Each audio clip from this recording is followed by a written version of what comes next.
ஆதியாகமம் அதிகாரம் 32. யாக்கோபு பிரயாணம் பண்ணுகையில் தேவதூதர்கள் அவனை சந்தித்தார்கள்.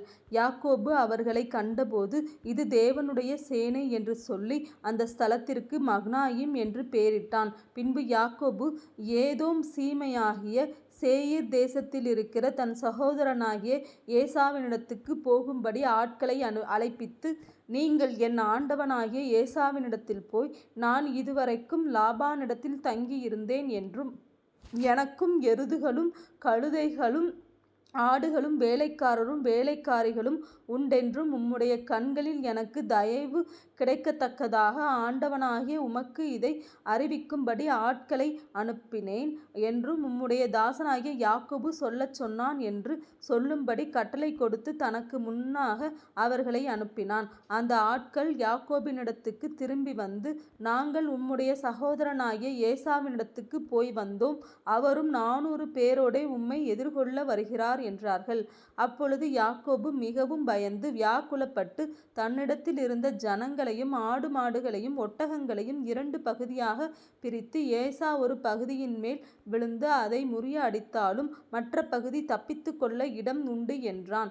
அப்பின்பு யாக்கோபு, என் தகப்பனாகிய ஆபிரகாமின் தேவனும் என் தகப்பனாகிய ஈசாக்கின் தேவனுமாய் இருக்கிறவரே, உன் தேசத்திற்கும் உன் இனத்தாரிடத்திற்கும் திரும்பி போ, உனக்கு நன்மை செய்வேன் என்று என்னுடனே சொல்லியிருக்கிற கர்த்தாவே, அடியேனுக்கு தேவரீர் காண்பித்த எல்லா தயவுக்கும் எல்லா சத்தியத்துக்கும் நான் எவ்வளவேனும் பாத்திரன் அல்ல. நான் கோலும் கையுமாய் இந்த யோர்தானை கடந்து போனேன். இப்பொழுது இவ்விரண்டு பரிவாரங்களையும் உடையவனானேன்.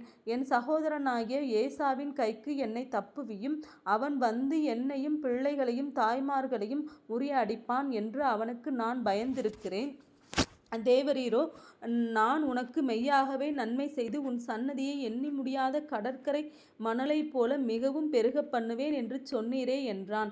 அன்று ராத்திரி அவன் அங்கே தங்கி தன் கைக்கு உதவினவைகளிலே தன் சகோதரனாகிய ஏசாவுக்கு வெகுமானமாக 200 வெள்ளாடுகளையும் 20 வெள்ளாட்டு கடாக்களையும் 200 செம்மறியாடுகளையும் 20 ஆட்டு கடாக்களையும் பால் கொடுக்கிற 30 ஒட்டகங்களையும் அவைகளின் குட்டிகளையும் 40 கடாரிகளையும் 10 காளைகளையும் 20 கோலிகை கழுதைகளையும் 10 கழுதை குட்டிகளையும் பிரித்தெடுத்து வேலைக்காரர் கையில் ஒவ்வொரு மந்தையை தனித்தனியாக ஒப்புவித்து, நீங்கள் மந்தைக்கு முன்னும் பின்னுமாக இடம் விட்டு எனக்கு முன்னாக ஓட்டிக்கொண்டு போங்கள் என்று தன் வேலைக்காரருக்கு சொல்லி, முன்னே போகிறவனை நோக்கி, என் சகோதரனாகிய ஏசா உனக்கு எதிர்ப்பட்டு, நீ யாருடையவன், எங்கே போகிறாய், உனக்கு முன் போகிற மந்தை யாருடையது என்று உன்னை கேட்டால், நீ, இது உமது அடியாராகிய யாக்கோபுடையது, இது என் ஆண்டவனாகிய ஏசாவுக்கு அனுப்பப்படுகிற வெகுமதி, இதோ அவனும் எங்கள் பின்னே வருகிறான்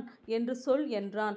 2ஆம் 3ஆம் வேலைக்காரனையும் மந்தைகளின் பின்னாலே போகிற அனைவரையும் நோக்கி, நீங்களும் ஏசாவை காணும்போது இந்த பிரகாரமாக அவனோடே சொல்லி, இதோ உமது அடியானாகிய யாக்கோபு எங்கள் பின்னாலே வருகிறான் என்றும் சொல்லுங்கள் என்று கட்டளையிட்டான். முன்னே வெகுமதியை அனுப்பி அவனை சாந்தப்படுத்திக்கொண்டு, பின்பு அவன் முகத்தை பார்ப்பேன், அப்பொழுது ஒருவேளை என் பேரில் தயவாயிருப்பான் என்றான். அந்தபடியே வெகுமதி அவனுக்கு முன் போயிற்று. அவனோ அன்று ராத்திரி பாளையத்திலே தங்கி ராத்திரியில் எழுந்திருந்து தன் 2 மனைவிகளையும் தன் 2 பணிவிடைக்காரிகளையும் தன்னுடைய 11 குமாரரையும் கூட்டிக்கொண்டு யாப்போக்கு அவர்களையும் சேர்த்து ஆற்றை கடக்க பண்ணி தனக்கு உண்டான யாவையும் அக்கறைப்படுத்தினான். யாக்கோபு பிந்தி தனித்திருந்தான். அப்பொழுது ஒரு புருஷன் பொழுது விடியும் அளவும் அவனுடனே போராடி அவனை மேற்கொள்ளாததை கண்டு அவனுடைய தொடைச்சந்தை தொட்டார். அதனாலே அவருடனே போராடுகையில் யாக்கோபின் தொடைச்சந்து சுளுக்கிற்று. அவர், நான் போகட்டும், பொழுது விடுகிறது என்றார். அதற்கு அவன், நீர் என்னை ஆசீர்வதித்தாலொழிய உம்மை போகவிடேன் என்றான். அவர், உன் பேர் என்ன என்று கேட்டார். யாக்கோபு என்றான். அப்பொழுது அவர், உன் பேர் இனி யாக்கோபு எண்ணப்படாமல் இஸ்ரவேல் எண்ணப்படும், தேவனோடும் மனிதரோடும் போராடி மேற்கொண்டாயே என்றார். அப்பொழுது யாக்கோபு, உம்முடைய நாமத்தை எனக்கு அறிவிக்க வேண்டும் என்று கேட்டான். அதற்கு அவர், நீ என் நாமத்தை கேட்பானேன் என்று சொல்லி அங்கே அவனை ஆசீர்வதித்தார். அப்பொழுது யாக்கோபு, நான் தேவனை முகமுகமாய் கண்டேன், உயிர் தப்பி பிழைத்தேன் என்று சொல்லி அந்த ஸ்தலத்துக்கு பெனியேல் என்று பெயரிட்டான். அவன் பெனியேலைக் கடந்து போகையில் சூரியன் உதயமாயிற்று. அவன் தொடைச் சுளுக்கினாலே நொண்டி நொண்டி நடந்தான்.